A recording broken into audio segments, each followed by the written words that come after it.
Sasamahan kita.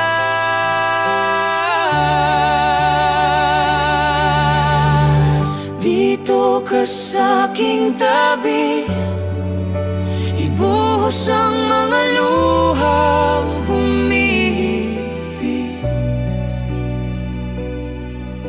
at tayo'y magkwentuhan ng mga hinaing sa buhay. Huwag mo akong ituring na kaaway, bagkus ay karamay.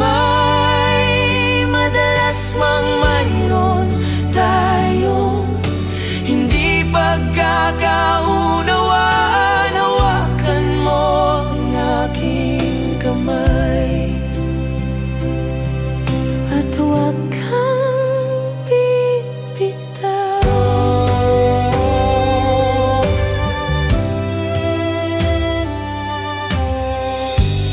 Minsan akala mo na ako'y isang manhid, hindi nararamdaman ang iyong mga sakit. Akala mo minsan ay hindi kita kailangan.